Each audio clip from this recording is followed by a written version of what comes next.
This is a review of a recent trip I took over the holidays from Michigan to Hawaii using this 38-liter backpack. Activities ranged from skiing and trail running in the snow to beaches and snorkeling. I've traveled to both cold and warm weather areas with a carry-on before, but this is the first trip visiting both weather extremes in the same trip.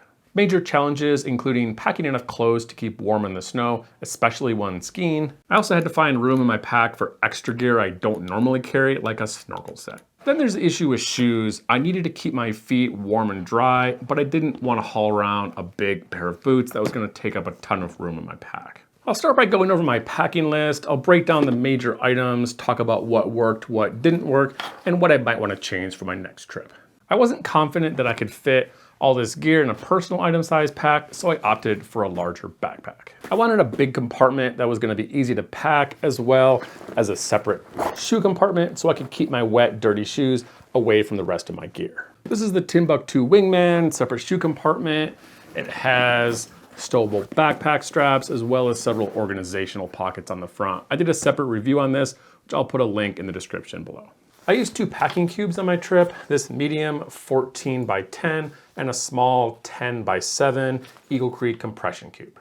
I'm not going to go into details on how to pack these things. I have a separate video on how I pack compression cubes if you want more details. In the medium cube, I put a pair of pants, a long and a short sleeve button-up shirt, 2 pairs of shorts, and then long underwear top and bottom. And in the smaller cube, I have 2 pairs of wool socks, 3 underwear, and 3 t-shirts. This is about 3 outfits that I have packed in the bag, not including the clothes that I'm wearing, for 4 outfits total. I'll include the full packing list in the description below. For the cold weather, I went with a layering strategy. In addition to the thermal underwear, I have either a fleece or a puffy jacket that I'll switch depending on how cold it is, topped off with a rain jacket.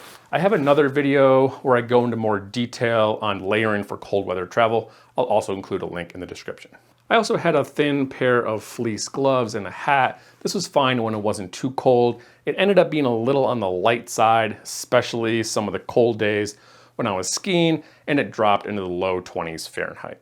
I ended up borrowing a neck gaiter and some ski pants. Worked great. Probably bring something like that on my next trip. I also used some of those disposable hand warmers, which are a little wasteful, but they work great when your gloves aren't warm enough. My clothing selection is mostly synthetic. I have a few merino wool pieces, packs down small, layers really well. This generally kept me warm on most days, except for a couple of days when I was outside all day skiing. For the shoes, I tried out a new strategy. I wanted something that was gonna work for trail running in the snow and not be too obnoxious for family gatherings. I picked up a pair of these Salomon running shoes. They work great in the snow, decently on ice. They're black, so they don't stand out too much. However, the tread is a little bit aggressive, and at the right angle, it kind of looks like you're wearing cleats. My only other pair of footwear was these super thin Zero sandals. They're extremely lightweight and take up almost no room in my pack. They're also comfortable enough to wear around town, but my feet do start to hurt when I wear these for more than a few miles. I went fairly minimalist with electronics, an e-reader, charger, headphones, battery pack, a couple of charge cords, and my 15-inch Dell laptop. This is my minimalist toiletry kit, which I store in this little Eagle Creek bag, including a solid shampoo bar, laundry soap, little solid deodorant. I'll also include a full packing list in the description below. For the laundry, I had access to a washing machine for half the trip.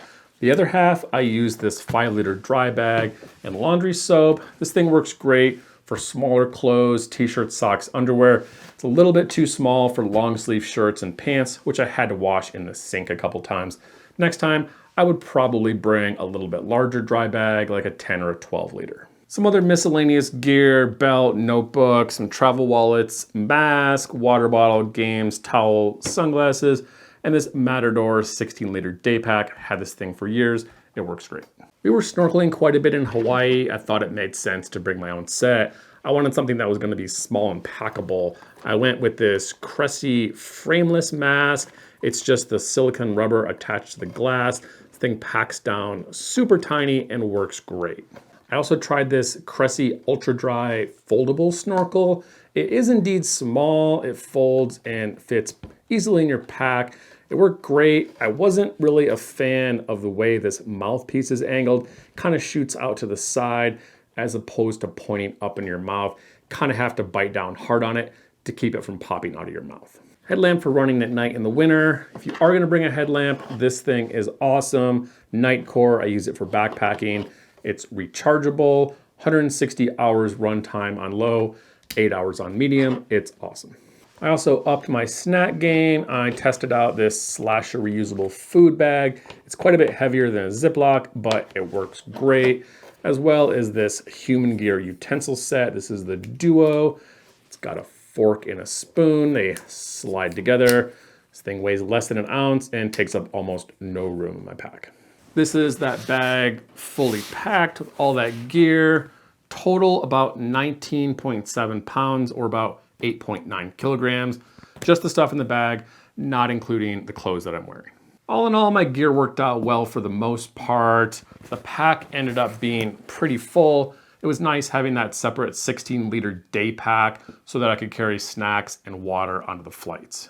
The hat and gloves were a little thin, and a nice pair of rain or wind pants would have been nice. I'd like to find something that's thin, lightweight, not too bulky. Not quite sure what that is yet. The snorkel tube isn't my favorite, but it works well enough.